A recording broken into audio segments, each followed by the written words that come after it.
ನೋಡಿ, ರಾಜ್ಯ ಕಾಂಗ್ರೆಸ್ನಲ್ಲಿ ಊಹೆಗೂ ಮೀರಿದಂತ ಬೆಳವಣಿಗೆಗಳ ಸಂಚಲನ ಸೃಷ್ಟಿಯಾಗ್ತಾ ಇದೆ.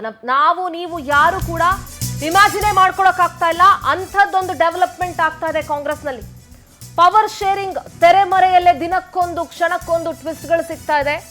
ಅಧಿಕಾರ ಹಂಚಿಕೆ ಸೂತ್ರಕ್ಕೆ ಸದ್ದಿಲ್ಲದೆ ಗುದ್ಲಿ ಪೂಜೆ ನಡೀತಾ ಇರೋ ರೀತಿ ಕಾಣಿಸ್ತಾ ಇದೆ. ಕಾಂಗ್ರೆಸ್ನಲ್ಲಿ ಸಿದ್ದುಗೆ ರಾಷ್ಟ್ರಮಟ್ಟದ ಹುದ್ದೆ, ಏನಿದರ ಒಳ ಲೆಕ್ಕಾಚಾರ? ಈಗ ಸಿದ್ದರಾಮಯ್ಯನವ್ರನ್ನ ಸಿಎಂ ಸ್ಥಾನದಿಂದ ಕೆಳಗಿಳಿಸಬೇಕು ಅಂದ್ರೆ ಅದಕ್ಕೆ ಸೂಕ್ತವಾದಂತಹ ಸ್ಥಾನಮಾನ ಕೊಟ್ಟು ಅವರನ್ನು ಕೆಳಗಿಳಿಸಬೇಕು. ಕಾಂಗ್ರೆಸ್ನಲ್ಲಿ ಹಿಂದುಳಿದ ವರ್ಗಗಳ ರಾಷ್ಟ್ರೀಯ ಸಲಹಾ ಮಂಡಳಿ ಅಸ್ತಿತ್ವಕ್ಕೆ ಬರ್ತಾ ಇದೆ. ಈ ಹಿಂದೆ ಇರದಂತ ಇದು ಈಗ ಅಸ್ತಿತ್ವಕ್ಕೆ ಬರ್ತಾ ಇರೋದ್ರಿಂದ ಈ ಒಂದು ರಾಷ್ಟ್ರೀಯ ಸಲಹಾ ಮಂಡಳಿಗೆ ಸಿಎಂ ಸಿದ್ದರಾಮಯ್ಯನವರೇ ಅಧ್ಯಕ್ಷರು. ಮುಖ್ಯಮಂತ್ರಿ ಕುರ್ಚಿ ಬದಲಾವಣೆ ಚರ್ಚೆ ನಡುವೆ ಮಹತ್ವದ ಬೆಳವಣಿಗೆ ಆಗ್ತಾ ಇದೆ. ಯಾವುದೇ ಸಸ್ಪೆನ್ಸ್ ಥ್ರಿಲ್ಲರ್ ಮೂವಿಗೂ ಕೂಡ ಕಮ್ಮಿ ಇಲ್ಲ ಕಾಂಗ್ರೆಸ್ನ ರಾಜಕೀಯ.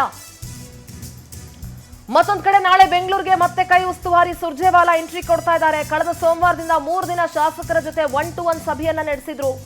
ಇದೀಗ ಮತ್ತೆ ಇನ್ನುಳಿದ ಶಾಸಕರು, ಸಚಿವರು, ಮಾಜಿ ಸಂಸದರ ಜೊತೆಗೆ ಸಭೆಯನ್ನ ನಡೆಸಲಿದ್ದಾರೆ.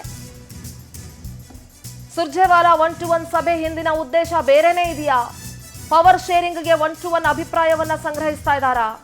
ಇದೇ ಕಾರಣಕ್ಕೆ 1-to-1 ಸಭೆಯನ್ನ ಮಾಡ್ತಾ ಇದ್ದಾರಾ? ಇದೇ ಕಾರಣಕ್ಕೆ 1-to-1 ಸಭೆಗೆ ಸಿದ್ದರಾಮಯ್ಯ ಅವರ ಬಣ ಸಿಟ್ಟಿಗೆದ್ದಿದೆ. ಮತ್ತೊಂದು ಕಡೆ ಆಯ್ಕೆ ಇಲ್ಲ ಅಂತ ಹೇಳ್ತಾನೆ ಡಿಕೆಶಿ ತೆರೆಮರೆ ಆಟವನ್ನ ಶುರು ಮಾಡಿದಂತೆ ಕಾಣಿಸ್ತಾ ಇದೆ. ನೋಡ್ರಿ, ರಾಜಕೀಯದಲ್ಲಿ ಯಾರ್ಯಾರಿಗೂ ಶತ್ರುನೂ ಅಲ್ಲ, ಯಾರ್ಯಾರಿಗೂ ಮಿತ್ರರೂ ಅಲ್ಲ. ಮತ್ತೆ ಇಲ್ಲಿ ಯಾರು ಬಹಳ ಇನೋಸೆಂಟ್ಗಳು ಅಂತ ಹೇಳೋದಕ್ಕೂ ಆಗಲ್ಲ. ನನಗೆ ಬೇರೆ ಆಪ್ಷನ್ ಇಲ್ಲ ಅಂತ ಡಿ.ಕೆ. ಶಿವಕುಮಾರ್ ಮೇಲೆ ಹೇಳಿದ್ರು ಕೂಡ ಒಳಗೊಳಗೆ ತೆರೆಮರೆಯಲ್ಲಿ ಸಾಕಷ್ಟು ಕಸರತ್ತು ನಡೀತಾ ಇರೋದು ಬಹಳ ಸ್ಪಷ್ಟವಾಗಿ ಕಾಣಿಸ್ತಾ ಇದೆ.